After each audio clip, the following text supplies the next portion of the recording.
Greetings, innovators and leaders. This is AI for the C-Suite, your compass for navigating the exponential age. I'm your host, Chad Harvey, and we're here to bring you cutting-edge insights on AI tailored specifically for middle-market organizations. Buckle up as we embark on a journey through the transformative world of artificial intelligence. Today, I am delighted to welcome Alex Smereczniak and Chris Wright, the co-founders of Franzy, a venture-backed platform revolutionizing franchise discovery and acquisition through AI-powered matching. Alex Smereczniak is Franzy's CEO and a serial entrepreneur with deep experience building tech-enabled businesses. Prior to Franzy, Alex founded 2U Laundry and co-founded LaundroLab, a franchise concept that scaled to over 100 units nationwide. At Franzy, he's leveraging AI to transform what has long been an opaque, broker-driven process into a transparent, data-driven experience. Joining him is Chris Wright, Franzy's Chief Product Officer. Chris brings extensive experience building AI products that are simplifying complex processes. At Franzy, Chris leads the development of their core AI initiatives, including the Franzy Fit Score, which we're going to talk about, that matches prospective franchisees with ideal franchise brands based on thousands of data points spanning personal goals, finance, and lifestyle preferences. Together, they're not just using AI as a buzzword, they're embedding it into the very DNA of their product to genuinely transform how entrepreneurs discover the right franchise opportunities. What makes their perspective valuable is how they're implementing AI as non-technical founders to disrupt a traditional industry, making entrepreneurship more accessible through technology. Alex, Chris, welcome to AI for the C-Suite. Thanks for having us, Chad. That was quite the intro, wasn't it? That was unbelievable. I can't wait for the phone to start ringing from more venture capitals throwing money at you guys. All right. Hey, let's jump right in here today. I mentioned the Franzy Fit Score in the introduction about your organization when I was teeing things up, and I want to go right to that first because I know that that is a practical way that you're implementing AI at Franzy. Perhaps to kick things off, you could walk us through how the Franzy Fit Score works and what problems does it solve that traditional franchise brokers couldn't or maybe wouldn't. I don't know. Sure. Happy to take that one. So backing up a little bit, when we started thinking about Franzy, one of the key problems and challenges we have is getting people matched with the right franchise brand for them. So it's not necessarily about getting the match with any franchise brand. We need to find a way to distill their wants, goals, needs, financial situation into something tangible to where we can show them a smaller subset of brands. Often this has been done through a very manual, human-oriented process. And if you think in the world of Zillow and DoorDash and any other application where you don't need to talk to anyone on the phone to kind of get the process kicked off, we wanted to build something similar here at Franzy. So think of us as the Zillow franchising. The Franzy Fit Score essentially takes a number of questions from the prospect who's looking at a franchise. They answer anywhere from 5 to 15 questions. It then runs it through our model to look at them as a person, their goals, their financial situation, and then looks out at the brands that we have in our inventory. And there's over 4,000 brands out there.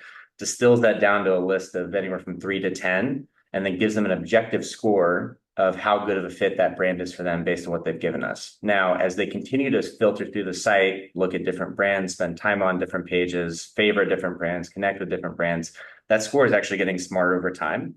So it's constantly improving and increasing the likelihood that that is a good fit for that prospect. So it's taking a lot of the guesswork out of researching and finding. And then by the time they get to us, they've already got a pretty well-formed idea of what brands they're looking at and what they're interested in. Very interesting.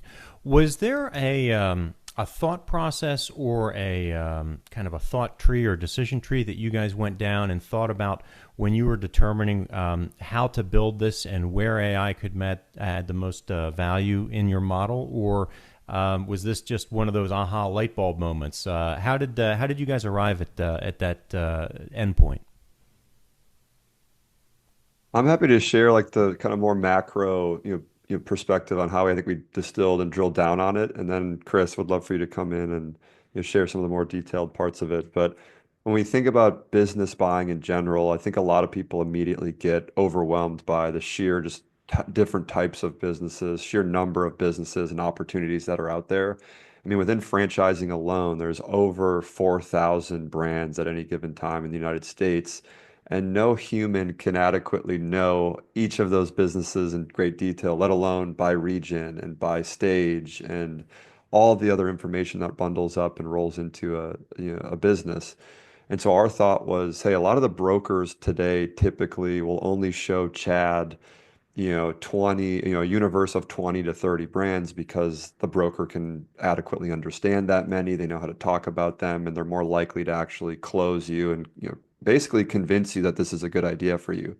Our thought is it shouldn't be that way. It's almost wrong. It's our goal isn't to convince Chad that this business is good. It's to really help understand Chad and narrow in on what the best fit for you is, which I think that's where the human ability gets limited. We can't adequately know those 4,000 brands. So our thought immediately out of the gate was we need to leverage AI to do the thing that we can't, which is distill from the 4,000 down to the top five, the top 10 best fit for Chad using first party data from you, using all the various data points and pieces of information we're capturing on the brand to provide you with the best fit, and then insert that human experience where we're coaching with you. We're talking about the more emotional pieces, the parts that might be too complicated for AI to really weigh in on once it gets down to a top three list. But at the beginning, needing to use AI to really distill and focus and be able to look at the whole universe versus a short list of 20. It's very interesting to me how you've essentially, if I'm understanding this correctly, and correct me if I'm wrong, but it's very interesting to me how you've essentially inverted the entire model of this industry. You've gone from a model where people are pushing sales based on the limited information they've got about the items, or I'm sorry, the franchises that they've got listed, to one where you're matching potential buyers based on their interests. So it's not about, like you said, your limited expertise and your limited ability to push 10, 15, 20 franchises like a real estate agent, I guess, with listings, really. But it's all about the end buyer at this point. Yeah, that's exactly right. We use that analogy too all the time of it would be like buying a house and the real estate agent you're working with saying, "Hey Chad, I'm only going to show you these 10 houses because I'm also the listing agent on these." You'd never settle for that answer or that approach. And that's what's happening today in franchising and business buying is people are settling for the word of this person they just met from a LinkedIn outreach or from light referral. Our goal is, hey, we still have the ability to help coach you and be there for you, but don't take our answer for it. Let's use this objective superhuman computer to to help whittle that list down truly on fit, not on what serves us the best, but truly what serves you as the prospective buyer the best. And that's how we think this should always be done, right? It was surprising to us as we got into this that that was not the case, that it's not necessarily based on the fit of the person. It's based on what's in the inventory and what's hot right now, which is completely backwards from a power dynamic perspective. It doesn't serve the prospect themselves because they might end up in a brand that's not a good fit for them. It doesn't serve the brand themselves because that's a long-standing relationship they're going to have with that prospect. It's 10 plus years that they're going to be with that franchisee. And if they get a bad franchisee in the system because it wasn't a good fit, then that hurts the brand's image, the brand's ability to continue to grow, as well as the prospect themselves. Interesting. Okay. I want to shift gears slightly here, since you're on a roll here, Chris. I'm going to continue with you. I know that you're very passionate about making AI accessible to business leaders that don't have technical backgrounds. And as a non-technical founder yourself, what's your approach to evaluating AI solutions and making strategic decisions about the investments in AI that your company needs to make? Yeah, so I'd say there's kind of two sides to that coin. There's the internal, what's on the product itself, right? What we're customer facing, and there's the internal side, what our team is using internally. I'd say that I do an approach. I'm always trying to figure out what the problem is in the first place, right? So we spend a lot of time working through what the problem is, what the framework of what we're trying to solve is, before actually digging into the tools. Because as others on your show have said, and as I'm sure you've seen, there's a new tool every single day. There's a new agent every single. It's a little overwhelming. There's a new wrapper for this. It's kind of a never-ending litany of tools that are kind of flowing your way that may be good, may not be good. So I first start with what's the problem we're trying to solve, right? For the externally facing things, I love the idea that AI can make magic, but it has to be practical, right? we can't lie to our customers or do something that is flashy and fun, but doesn't actually solve the problem that they're trying to solve. Good example is the Franzy Fit Score. It gives that objective number, but we're about to release this and take it a step further where they can click a button that says, why this brand? And it'll give them a pros and cons list and other considerations they should have on every single brand and why we gave them that score. So it puts some teeth behind it, but it's going to be really practical because then they have some insight onto why we actually recommended that brand over others without having to talk to anyone. Internally, right, I think that a lot of the tools that we use kind of just speed up and accelerate our ability to get more done with fewer people, right? As a startup, there is limited finances and a lot of hope and aspiration that's driving everything. And I think AI allows us to have fewer people to solve bigger problems and almost make every person on our team a mini executive, mini C-suite, and have executive level decision and thinking from a strategy perspective by utilizing AI. Very good. I want to return to the issue of the heat score that you raised, but before I do that, I want to turn over to Alex for just a moment.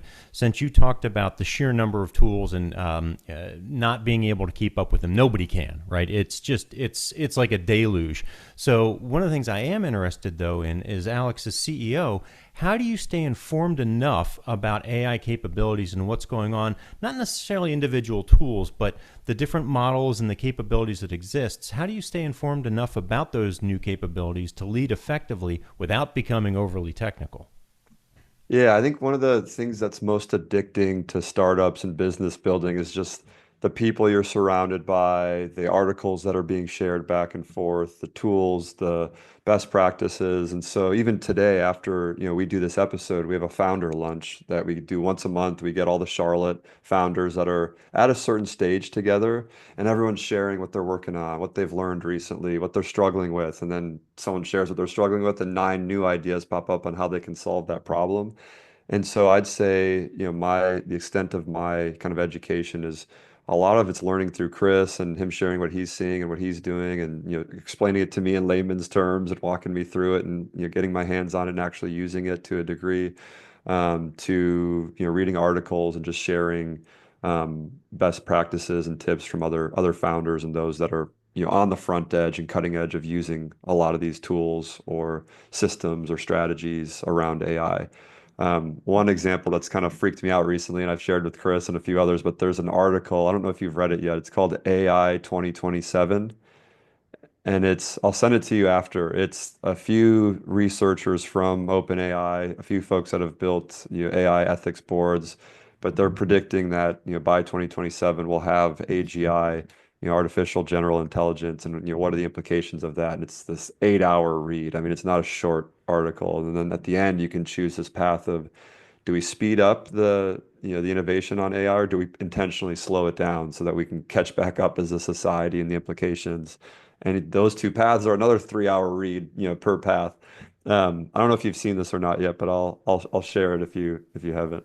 I'm very interested in that, and we'll have to link out to that in the show notes for our audience, because this is an area of increasing relevance, this issue of AI ethics and the impact on society. I've done a lot of reading around this and the economic implications. There was a post from a former researcher at OpenAI last summer where he talks about some of the implications similar to what you're laying out here in the AI 2027 paper. That is probably a whole separate episode, so I don't know if I want to totally go down that rabbit hole today. I tell you what I do want to do, though, is return to that issue of the heat score and Franzy. And this could be a question either for you, Alex, or you, Chris, but you had surfaced this. One of the things that I'm hearing a lot of talk around anymore is folks using the phrase dial down the temperature when they're using the different AI systems because they're finding there's either bias or the tools are overly solicitous. How are you navigating some of that bias and some of that learning solicitousness that AI systems have with respect to the users of your product? So I can imagine a number of different ways that this would play out, but I'm interested. Have you seen any of that, and what's your approach to dealing with that?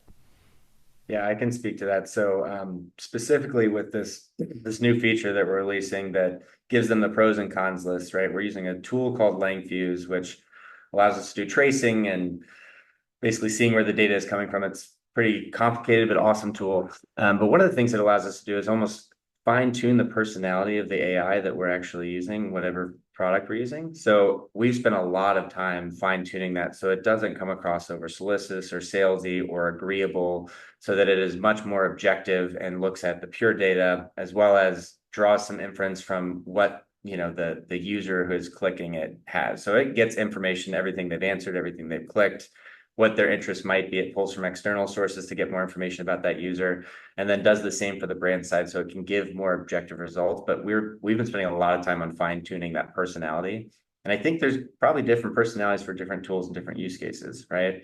This is our kind of main and core product, but we have additional auxiliary products that we're working on that we will have different personalities for, because it depends on the need and the want of what you're trying to build right there. Well, that's a really interesting point that I hadn't thought about before. Do you see, or is there a possibility in the future where, as you get more information about the users of your platform, that you're able to build some different customer personas and maybe tailor the AI tool based on individual personas? Yes, I definitely see that coming in the future. And in fact, we're taking our first step towards that here in the next month.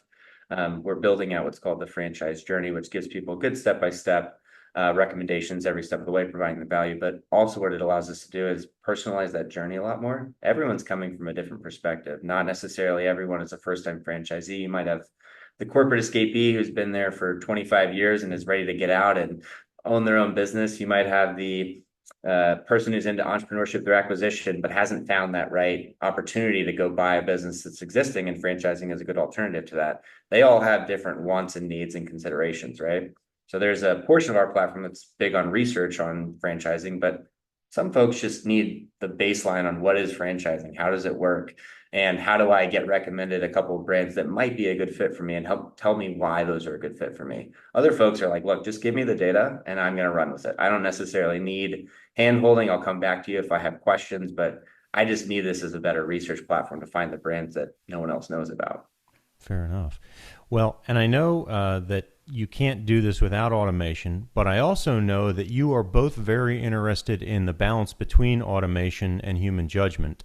And what I'm interested in here next is, during the franchise discovery process, where you found portions where AI excels, where have you found that AI is best suited for a role in what you're building, and where have you deliberately preserved human involvement? So it's that tension between human and machine here, and I'm interested what your experiences have been around that.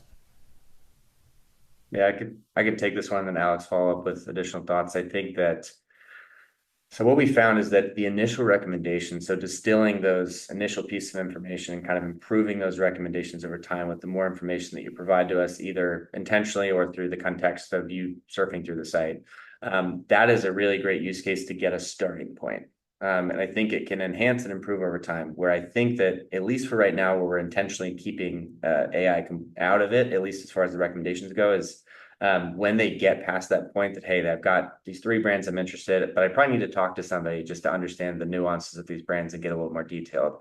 Our sales team is still using AI to kind of beef up their process, but it's a human who knows that brand inside and out.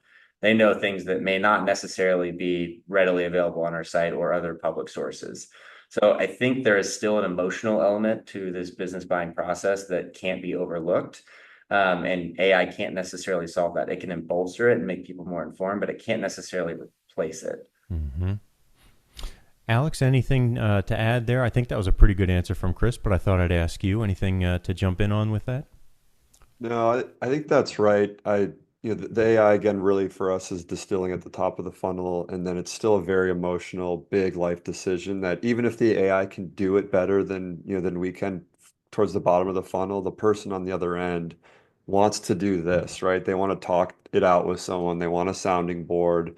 They don't want it just to be, text coming across the stream, Chad, this is exactly what you should do. Here's the business you should buy. Here's how you should finance it. Go. It's like they want to talk about, well, what happens if this happens in 3 years? And what are you seeing from other, clients that you're working with, or what from your past experience? They want that, human, I think, element given the emotional nature of the decision. And I'll add one more note to that real quick. We did explore for a little while utilizing something like Bland AI to do that introductory call with the prospective franchisee. And even as good as it is, in our initial testing, it kind of threw people off. Even it's known that it's an AI. It says it's an AI. It says, "Hey, I'm going to be talking to you. I'm an AI. I'm here to support you and get these initial questions answered." There's this uncanny valley that still exists, even though it has pauses and ums, and it sounds like freaky like a human. There's still something that you can't quite tell it's off, right? Hmm. And people still need some of that human element for the emotional side of this. Yeah. Have there been any other instances like that where you initially automated something or were going down that road, but then you're like, nope, nope, we got to retrench, and then you reintroduced a human component or a human element? But if you didn't have any others, that's fine. I just thought that was a really interesting point that you raised there. Yeah, so one area is there's kind of this place between, hey, you've got your initial recommendations and you're ready to connect to a brand. So initially that was as automated as it could be. You could kind of flow through on the process completely on your own and connect onto the brand. What we found is that that delta of actually getting to the brands that you need to get to, not necessarily that you want to get to based on your initial impressions, is bigger than it seems, and you definitely need a human kind of in there helping you go through these rounds of iterations. A really good example is there's a company called Window Hero. It's a window cleaning franchise. And on initial impression, most people who are looking at it, they're like, I don't really want to have a window cleaning franchise. Like, it's cool, but it's not my cup of tea. But then when they learn that Window Hero actually uses drones to clean the outside of windows from Oh, a local company in Charlotte called LucidBots, then they're like, oh, wow, that's actually really exciting and innovative, but that's hard to express through a franchise disclosure document or through a brand profile outside of images, right? geez. Well, now I want to get my windows cleaned with flying drones. That sounds awesome. Sign me up. Really cool. Oh, that's really neat. Do you think, well, and that begs another question I hadn't thought about before. Do you think that the fact that you're building a platform from the ground up and incorporating AI into it gives you any additional insight that you can counsel franchisors, like the one that you just mentioned, that are incorporating AI technology as part of their franchise? Do you think that that gives you an additional in with them or additional insight or credibility that you wouldn't otherwise have? Yeah, I think so. On top of kind of getting a broader breadth of what is out there, we are collecting a lot of data from brands as well, not just what is publicly available, but anecdotal data, information that they're pulling together, what makes their brand specific and shine and different, and filtering that all back into the model. So those things are getting filtered up during the process of recommendations that maybe otherwise wouldn't if you just went to the brand's website or if you know, talk to potentially a broker, right? If they don't know that information, then it wouldn't necessarily filter over. Now, I think another addition is that as time goes on and we get more information from the brands, we can start to give feedback to the brands to say, hey, look, in the rest of the window cleaning space, right? You're standing out from a AI and from a robotics perspective because you're using drones, but you're falling behind in these other areas that the rest of the window cleaning space is excelling in, right? Or the other way around. Maybe you should use drones in your window cleaning experience. Very cool. I'm still stoked with that idea. I had no idea. I am totally exploring this. Maybe I'm even going to buy a drone, clean my own windows. I love it. All right. I want to lean into your experience as startup founders here a little bit. So either Alex or Chris, whoever wants to take this. I think that your experience is especially relevant for middle market companies that don't have the resources of the Fortune 1000, right? You guys know what it's like to run lean and mean. And here you are going all in on AI to build your product. So what advice would you have for organizations, maybe established businesses even, that want to implement AI? How can they do that effectively with limited budgets and maybe without even specialized teams? What's your experience tell you about that? Yeah, sure. I'm happy to share my perspective. I think Chris will have a lot of interesting takes as well too, because this is the first time. I mean, my previous company, we started in 2016, and a lot of the tools that are available today were didn't exist then. And so, Chris and I are back to square zero, square one, starting a business from scratch. And comparing the two experiences side by side has been fascinating to me because Chris and the engineers that he's working with have been able to do things that I think would have taken us 7 engineers to 10 engineers to do. He's doing with 2.5. And so just seeing that and how effective even, I can be on various marketing things or sales things that I would have needed also another set of hands and, brain to go do effectively is shocking to me. The amount of things that you can do at the level of quality you can do it at with a third or a fraction of the resources across the board is phenomenal. And so I think my advice is like all the old rules of the game that you thought existed are completely changed. They don't exist anymore. And if you think that way and you're open to looking for new tools, faster ways, cheaper ways, more efficient ways to do things, you're likely going to find them. And then not just the basic stuff like writing copy for an ad or writing a marketing plan. I mean, there's pretty sophisticated, complex things that you can do now that would have taken an agency or a consultant or a full-time role to do. So that's my kind of overarching perspective on it, but would be curious to hear Chris's thoughts too, from his. Yeah, I'd say that similarly, my last company, AI is moving at such an accelerated rate that you can't really compare the last even 6 months ago versus where we are today. My last company, one of the things we were doing was we were taking lots of government documents and doing OCR, which essentially takes the information in the document and puts it into a text format so that you can utilize it in other places.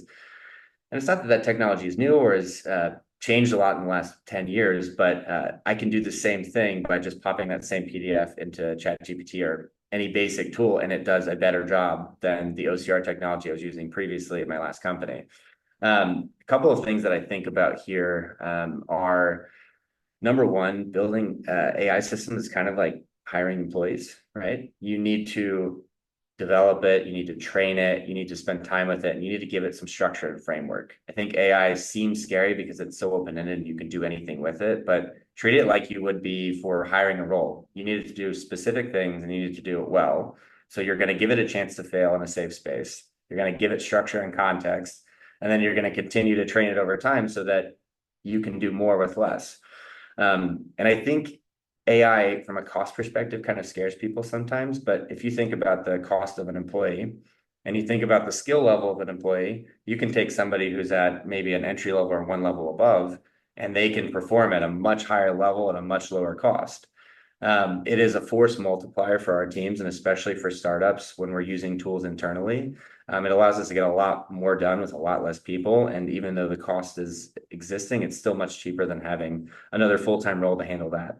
The last thing I'll say is that I think that there's often this concept of like human in the loop, but I think it's actually human in the lead. So humans need to be in the forefront of building their AI systems and rolling these out. You don't build it with the thought in mind that you're just going to jump in and AI is going to do it all for you, right? You have to lead from the front, just like you're leading a team, and make sure that you're growing alongside it and learning along the way. I think that there are ways to kind of get overwhelmed, to get lost in it, but start small, right? If you need to write a newsletter, just spend some time talking to the AI and write a newsletter and spend some time iterating it, and then have a third-party person who is really great at writing newsletters assess it, right? This guy gets it. For our listeners, I want to really highlight the last 3-4 minutes of our conversation here. If you tuned out, if you went to get a coffee, if you're driving and you weren't quite paying attention, you need to hit rewind and listen to that again, because the insight that you just dropped, Chris, I think is extremely critical for leaders of organizations to understand, both in terms of how you are viewing AI. You talked about treating AI as an employee. This is something I talk about a lot in my speaking engagements and workshops. You are dead on, and people are not thinking about it in that context yet. And similarly, the capital investment. I think we're always used to and are accustomed to viewing the capital investment in human capital one way, and then we're almost viewing the investment in machine capital, or the capital that we're investing in machines rather, and AI systems I would characterize as a machine for the purposes of this conversation, a different way. We almost have an inherent negative bias against those types of costs. And that script has got to flip. So I think everything that you and Alex just shared is a life lesson for folks that want to understand, as Gretzky said, where the puck is going to be, right? You need to be skating there, not looking over your shoulder at the play that just happened. So I just wanted to really highlight that, because I think that so far in our conversation, that is one of the most critical universal lessons that could be applied here. So thank you for both bringing that out. When we talk about the AI tools here, and Alex, you had talked a little bit and touched on this. I want to drill a little bit deeper and get very specific here. As a startup, I know that customer acquisition is going to be of paramount importance to you and the team. So how are you using AI in your marketing and your customer acquisition strategies at Franzy? Yeah, so I think this one saying that I think I heard recently comes to mind where it used to be, ideas are cheap, execution is everything. I think it's starting to flip to execution is becoming cheap and ideas are everything, especially when it comes to marketing and sales. I think to beat the noise, you have to come up with clever, more creative, I think, approaches to getting your brand out there, making sure that the message resonates with your ideal customer profiles and your ICPs, because you can now run 1,000 different ad copies and images in a way that you couldn't do previously. And that's kind of, I think, really leveled the playing field. And so distribution, I think, is becoming a lot more critical as well. It's not just about doing the generic, channels that I think everyone has access to. It's looking for channel partnerships or maybe affiliate programs that give you an edge that once you sign those agreements and you sign those partners on, they're not going to go do it with one of your competitors or someone else because it would muddy their messaging as well, and they want to just stick to one that they can work with. And so another, saying that's a little bit cliche, but it's, first time founders, I think, obsess over product. Second time founders obsess over distribution. And I think AI just allows you to supercharge that a little bit, but you still need to carve out and create that edge via distribution and locking up partnerships that AI can't go and replicate. If that all makes sense. No, that makes a ton of sense. I don't expect that you've got a list of metrics on your desk there that you could kind of whip out and share with me, but I'm interested. Have you seen any measurable impacts on maybe customer acquisition cost or conversion rate? Are there anything or any metrics rather that you are measuring right now that you are seeing a distinct difference with your use of different AI tools and back-end systems than more traditional ones? Chris, I wonder if it'd be helpful to share like the multi-arm bandit tests and some of the stuff that we're doing there. Well, that sounds exciting. The multi-arm bandit. Let's talk about that. Yeah, so we've been both using AI to come up with and test. Are you familiar with the concept of multi-arm bandit? Let's just assume I'm not. Yeah, let's see. Yeah. So multi-arm bandit, classic A/B testing, right? Mm-hmm. You run the test for a certain period of time, you see the results at the end, you make your decision at the end based on that. Multi-arm bandit works similarly to an A/B test, but you can have as many kind of variations as you want. And as time goes on, it will automatically adjust the traffic based on the winning results. Okay. So instead of waiting till the end to make your results and your change, it's actually, if variation A is doing better than variation C, it will get a better, bigger load of the traffic automatically without any input. So these multi-arm bandits can run for a lot longer because you can test things on a much broader scale. To put it in perspective, we ran a multi-arm bandit for just user sign up, so conversion on the page. We went from roughly 5 to 7% of visitors up to around 25 to 30% of visitors through a multi-arm bandit over the course of 3 weeks. Wow. And that metric has kind of stayed true.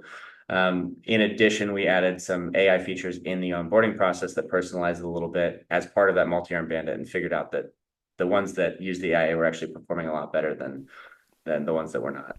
Very cool. Thank you for sharing that with us. I had heard that term before, but I wasn't entirely sure what it meant. And if I didn't know, I got to assume there's a lot of people that don't. So I appreciate you explaining that.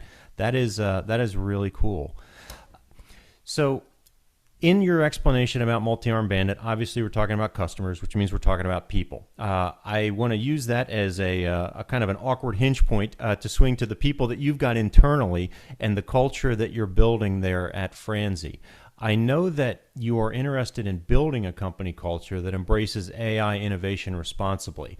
And I'm specifically interested around specific practices that you've implemented to help create this culture and what your experience has been in driving this, because I think responsible innovation and embracing AI is a topic that should be resonating with a lot of our listeners out there. It's a new area. It's one where I think there's going to be a lot of missteps, but With all that word salad out there, what specific practices have you implemented at Franzy to help create this type of culture?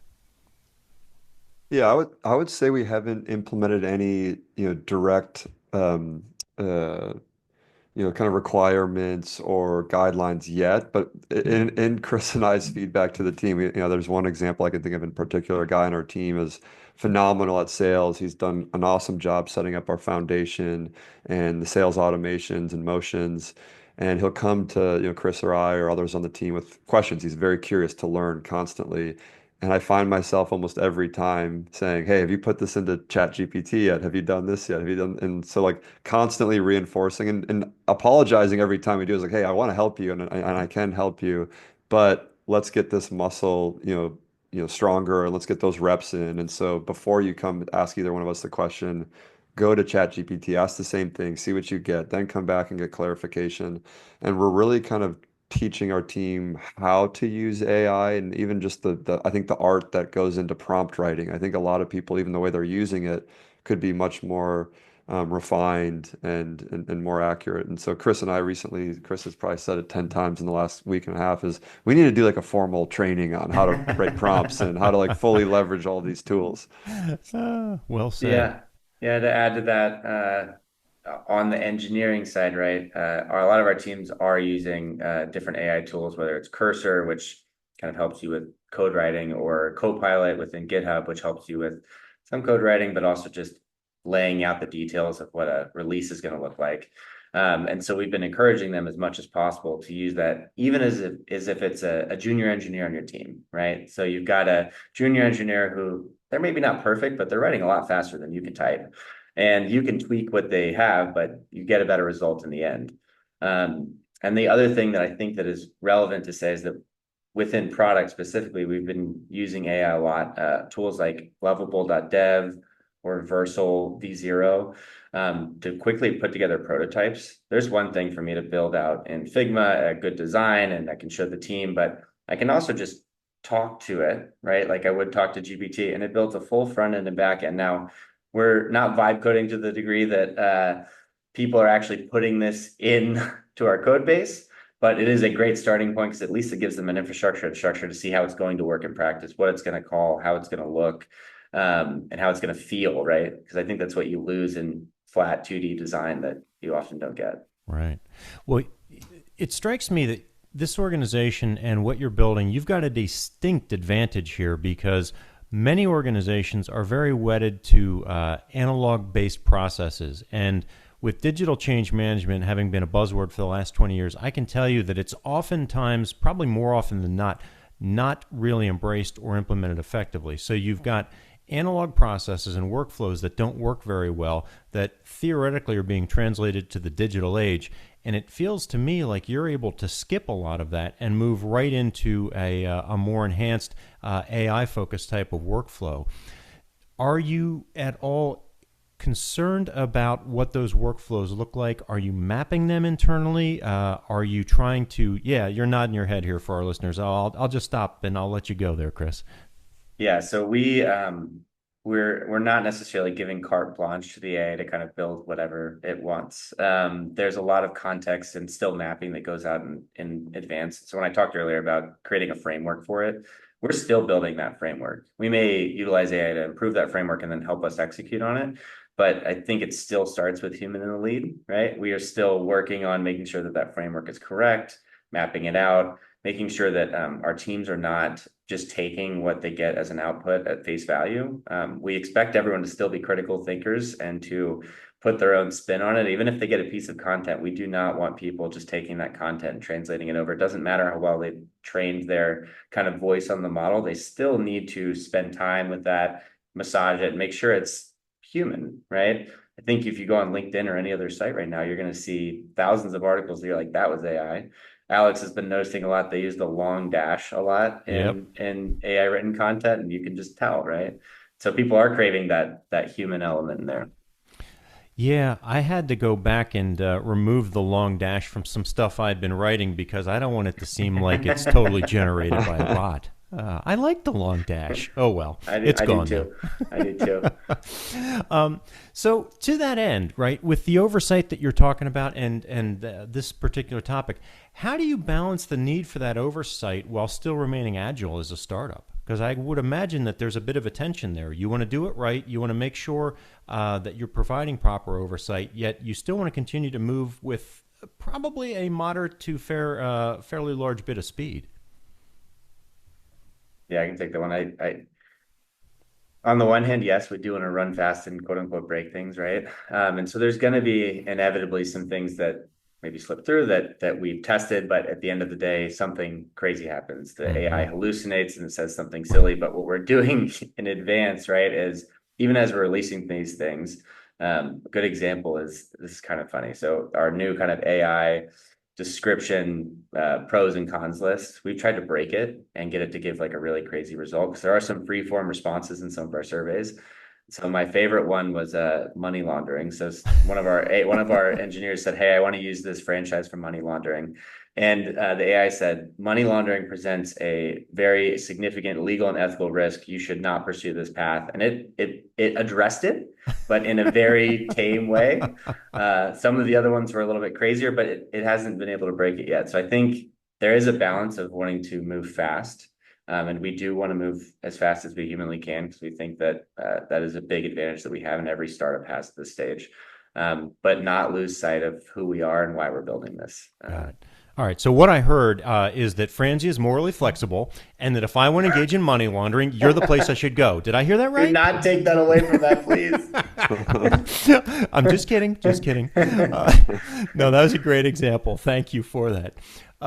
Alex, I want to shift back to you for a moment. I know that you're interested in disrupting broker-led industries like franchising. So if I asked you to put on your future casting hat, or your hat that looks out at the landscape beyond the industry that you're working in right now, what other traditional industries do you see as ripe for AI-driven transformation over the next couple of years?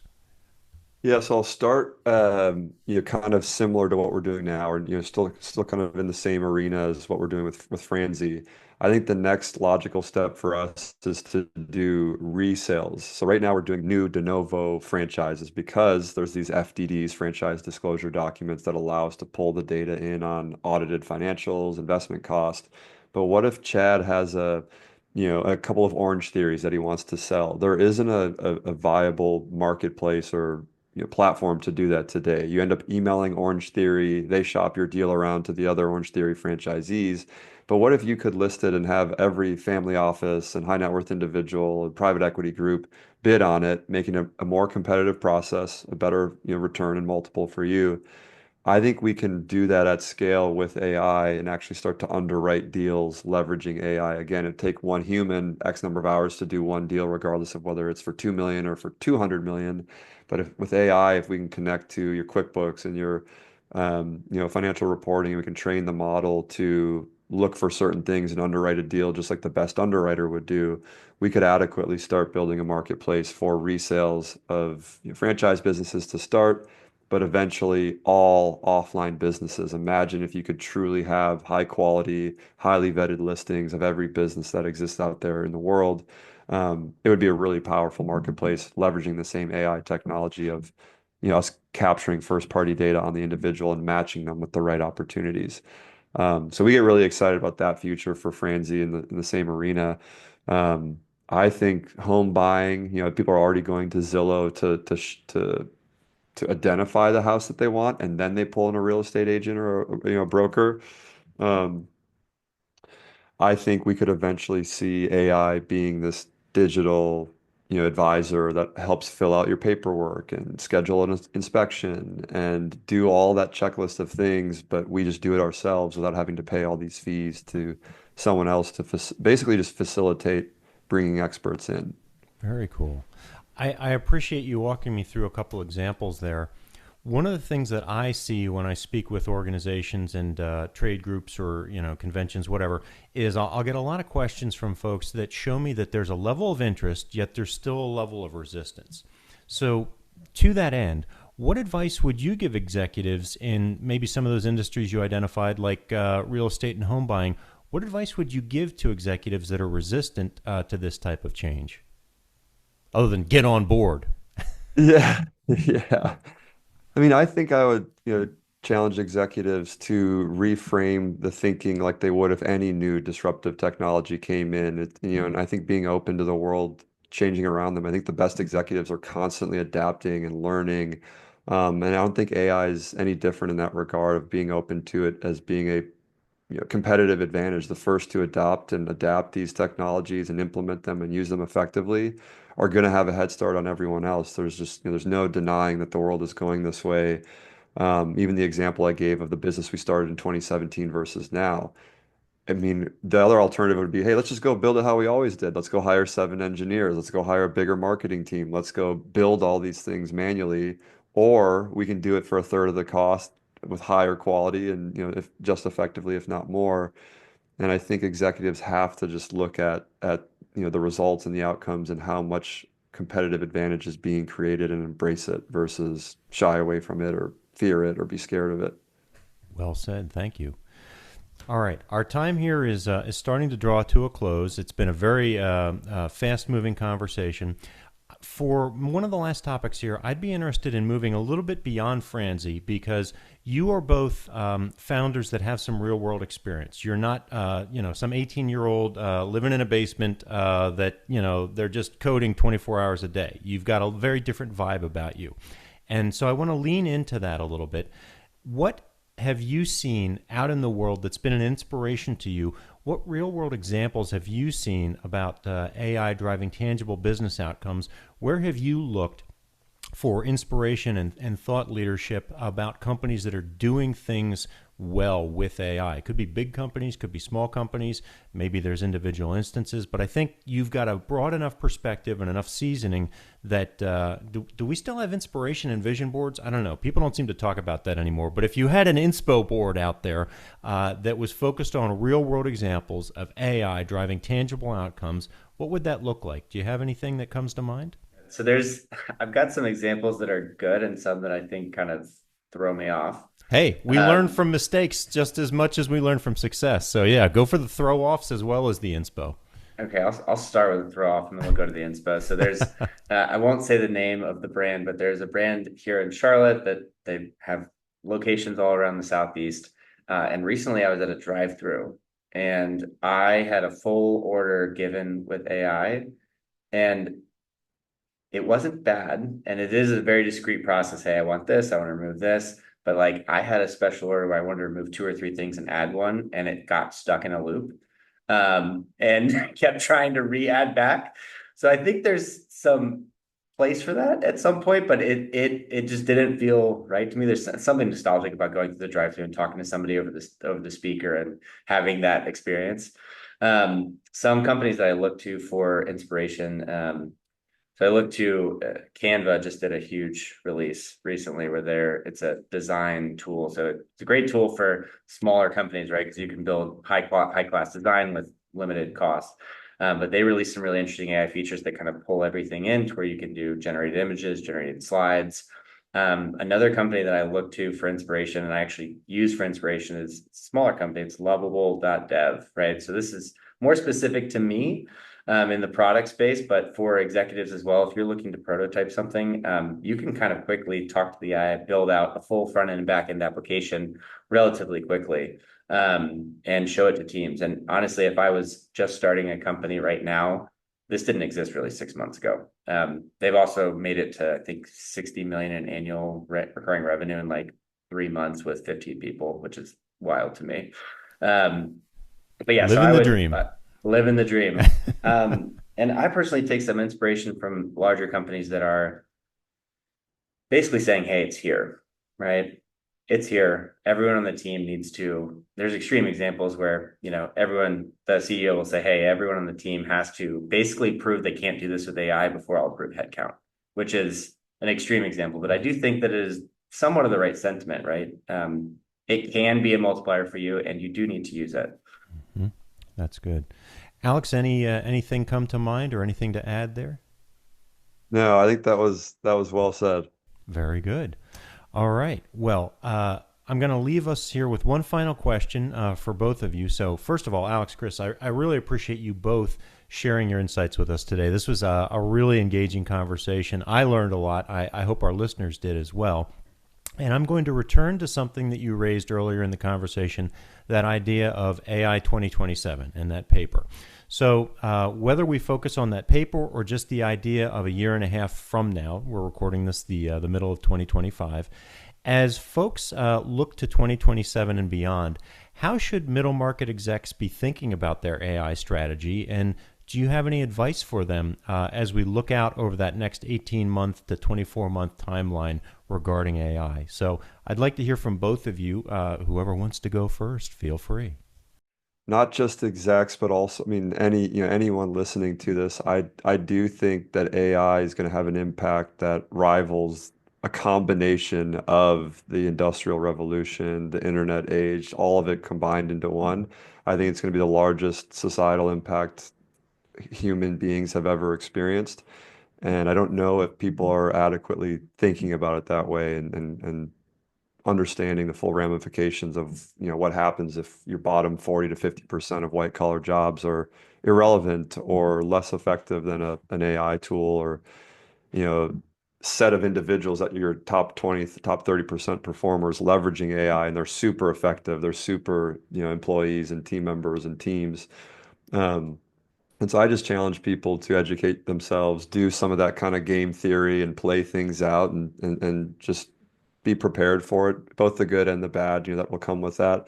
I think we're going to see a massive boom in stock markets and company efficiency because of these tools. But then how as a society, do we adapt to, that other portion of our workforce having to learn new things or, develop new skills to be able to, contribute in a different way. So I don't mean to be too doom and gloom, but I think there's a lot of change coming, and I think it's good for all of us to be prepared for it. Couldn't agree more. It's not doom and gloom. It's reality. It's contingencies. It's scenario planning and thinking about if this, then that, right? So well said, Alex. Chris, how about you? Yeah, I'd say that to Alex's point, just educate yourself as much as humanly possible. I think to your last point, right, it's here. And it's only going to get crazier and crazier. And if you kind of dig into that article a little bit, it talks a lot about, and OpenAI just released the first beta version of this, but essentially using an AI researcher, right? But AI as a researcher, right? And it's already catching up to AI researchers who improves these AI models over time, right? So the AI is getting better at improving itself than the researcher who developed the science behind it. And I think a lot about what industries will be impacted, and just take a step back and maybe read that article, educate yourself, get familiar, because there is change here and change coming, and it can be scary. I think that one note I'd leave to people is that as inverse in industrial revolution, a lot of blue collar work has kind of continued to be hurt by industrial innovation, right? This is kind of the inverse of that, right? So I do think you'll see a lot more people running back towards jobs that do require human beings. Nobody's gonna, not yet at least, a robot to clean your gutters or a robot to clean your roof, right? And I think if I leave anything with anyone, right, franchising is a great opportunity to get into some of those industries. I see what you did there. They will not be touched by AI, or at least taken over. They'll be empowered by it, but not taken over. That's great. That is a wonderful place to leave our conversation here today. Gentlemen, I hope that I can have you back on at some point where you've made that $60 million in, what was it, 3 months or something like that with 15 employees, and we can hear all about your successful deployment of different AI technologies. So I wish you much success on your journey here. For our listeners that want to learn more about your work, get in touch. Maybe they want to check out the franchise platform at Franzy. What is the best way for them to learn more about you and Franzy and get in touch? Yeah, I would say head over to franzy.com, FRANZY.com, and then feel free to give Chris and I a follow or, connection on LinkedIn. and happy to answer any questions on AI, franchising, or if you really want to get into a window cleaning business that has drones, I am in. We're the guys to come talk to. Yes, you are.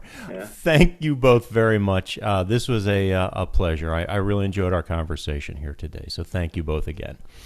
Thank you very much. Thanks for having us. Absolutely. And for our listeners out there, thank you for once again tuning into AI for the C-Suite, where we are committed to helping middle market leaders thrive during the exponential age. If you found value in today's discussion, be sure to subscribe to our podcast, follow us on all the socials, and visit our site, aiforthecsuite.com. Join us next time as we continue to unlock the potential of AI for your organization. And until then, keep your algorithms running, your leadership evolving, and your AI in check. Take care, everybody.